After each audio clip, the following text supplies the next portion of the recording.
नमस्कार,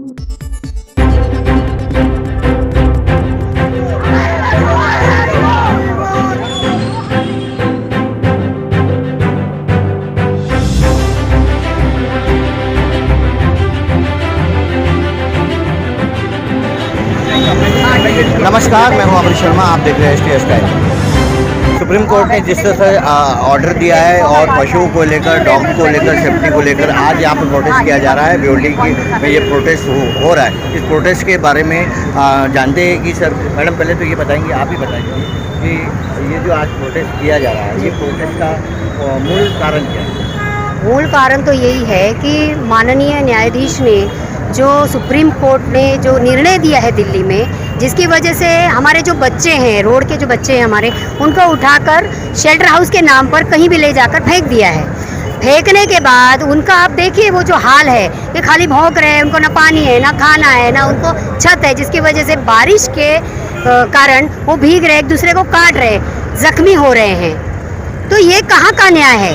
उनको चाहिए था कि अगर आपको निर्णय ही देना था तो दोनों तरफ की बात सुनकर निर्णय देना चाहिए था, और निर्णय होने के बाद फिर आप शेल्टर बनाओ। शेल्टर बनाने के लिए काफ़ी टाइम लगेगा, काफ़ी पैसा लगेगा। उस पैसे से आप उनको रेबीज़ के इंजेक्शन दो। अगर आपने रेबीज़ का ये डाला हुआ है उसके अंदर क्वेश्चन कि रेबीज़ की वजह से प्रॉब्लम हो रहा है, तो रेबीज़ के इंजेक्शन तो और सस्ते में आ जाएंगे। स्टरलाइजेशन का प्रॉब्लम हो रहा है तो स्टरलाइजेशन कराओ। स्टरलाइजेशन से उनकी उत्पत्ति नहीं बढ़ेगी।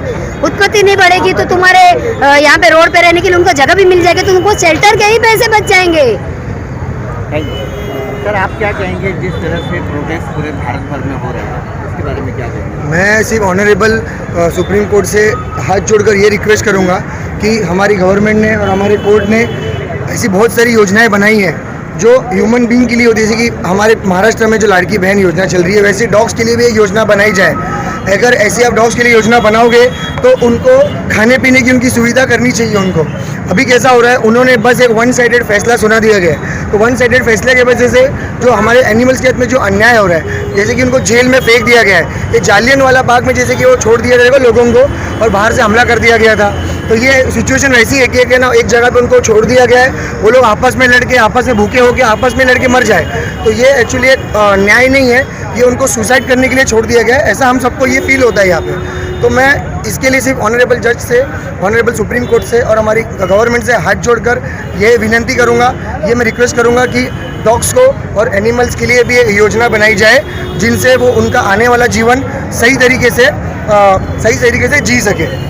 मैडम, ये कहेंगे जैसे प्राणियों को और पशुओं को लेकर पिछली बार अभी देखा कि कबूतरों का मुंबई में बंद कर दिया गया, और हैदराबाद में एक 4 एकड़ का, राजस्थान में भी अभी ये ऑर्डर आ गया में भी था, और अभी ये जो नया फैसला आया इसके बारे में क्या कहेंगे? विस्तार में आप बताइए। सबसे पहली चीज़ ये समझ ही नहीं आ रहा है, अचानक से कबूतर, कुत्ते, गाय, ये सब लोग जो मतलब बिना आधार हैं, ये खुद का खाना नहीं, ये खुद कमा नहीं सकते, खुद के लिए खाना नहीं ला सकते, इन लोगों के बारे में, इन लोगों से, इनके अधिकारों से वंचित रखना, ये न्याय संगत कैसे माना जा रहा है? मुझे यही नहीं समझ में आ रहा है। ये किसी राजनीति का हिस्सा है या ऐसे ही अचानक से सब इनके पीछे पड़ गए, हम नहीं समझ पा रहे। सिंपल सा चीज़ है, जैसे मैडम ने भी कहा कि आपका जो पैसा शेल्टर हाउस बनने में लगने वाला है, उससे कम खर्चे में आप उन्हें वैक्सीनेट करो, इनकी आबादी बढ़ने मत दो ना, आप इनका स्टरलाइजेशन करो। अगर आप ये करते वैसे ही इनकी आबादी कम हो जाएगी।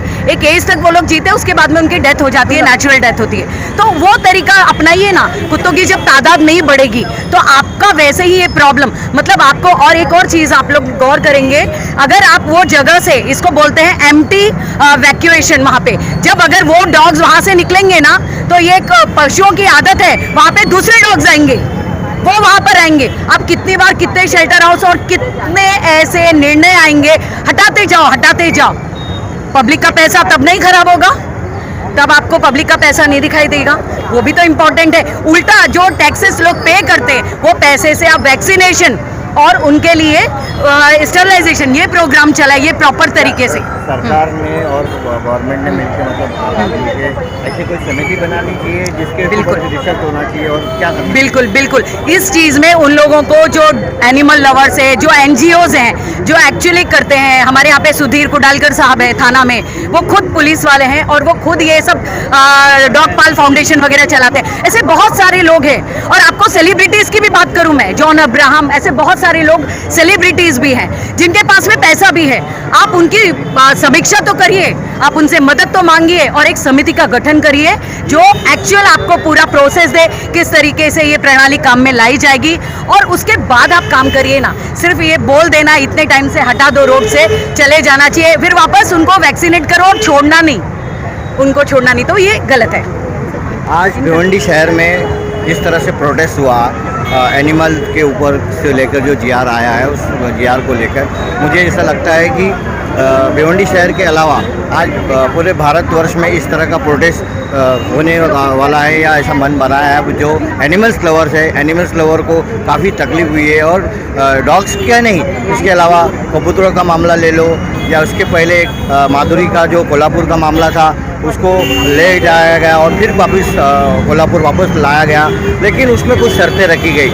अगर सरकार को किस शर्तों के आधार पर एनिमल्स को प्रोटेस्ट करना है तो ऐसा लगता है कि प्रोटेस्ट करने से अगर कोई कानून बनाना है या प्रोटेस्ट करना है तो उसके लिए पहले एक सरकार समिति बनाए और जो एनिमल्स लवर है उस एनिमल्स लवरों को उस समिति में सहभागी किया जाए और फिर कोई निर्णय लिया जाए और इससे एनिमल का भी बचाव होगा और जो प्रोटेस्ट करने वाले लोग हैं उनकी बातों का समाधान भी होगा। भिवंडी से अमरीश शर्मा, STS टाइम।